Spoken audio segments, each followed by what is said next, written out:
Yo les experts, ici le capitaine Marco Reus. Je ne suis pas blessé, je suis très content de vous retrouver ce soir pour vous débriefer le match du FC Barcelone face au Rayo Vallecano.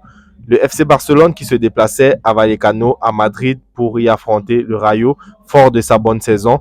Le Rayo Vallecano qui, avant ce match, était 11e, ce qui est une très bonne place au classement pour une équipe qui est habituée à jouer le maintien et qui est un tombeur de géant cette saison, comme il nous l'a montré avant d'aller en Coupe du Monde.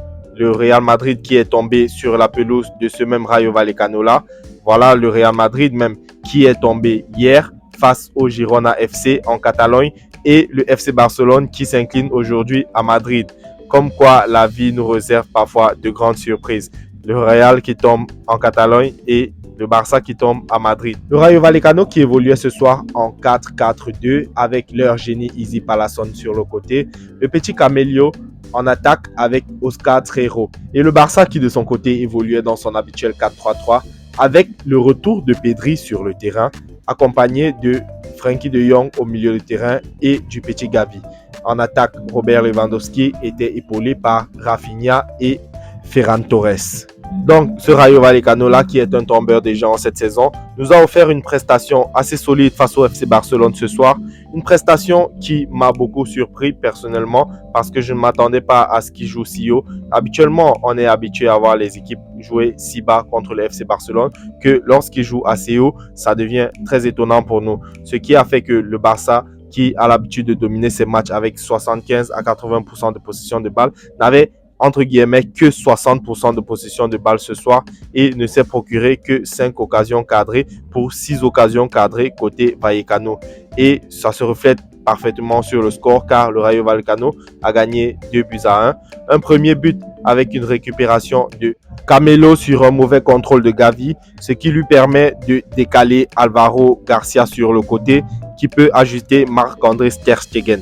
Ce qui fait 1-0 pour le Rayo Vallecano dès la 19e minute. Lewandowski qui croit égaliser à la 41e minute, mais qui finalement est signalé hors jeu.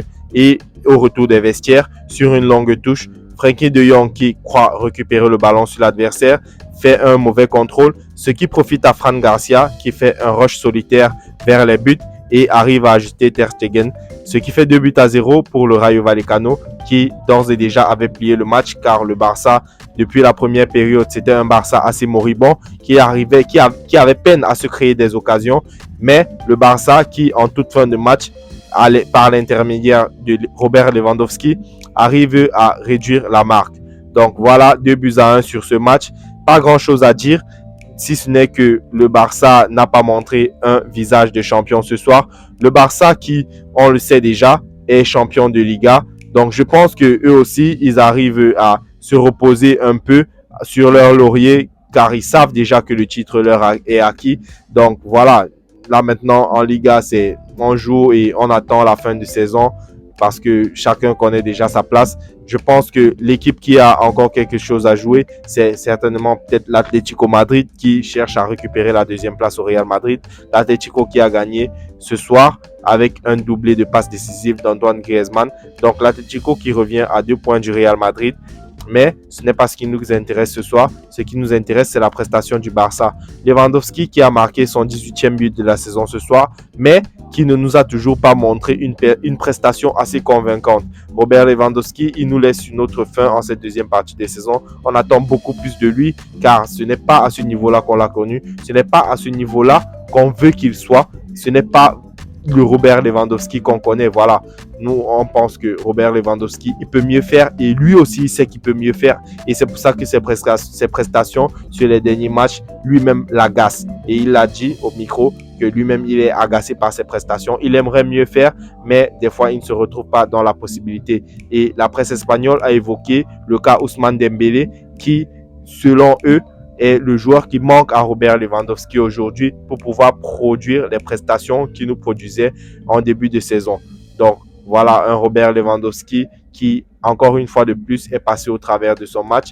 Les autres joueurs du FC Barcelone, c'était assez moyen sur le terrain, c'était assez moribond. On sentait qu'il n'y avait pas cette envie-là d'aller chercher la victoire. On sentait qu'il n'y avait pas cette envie-là de chercher la gagne. C'était on joue à la baballe, voilà, et ça n'avance pas plus que ça.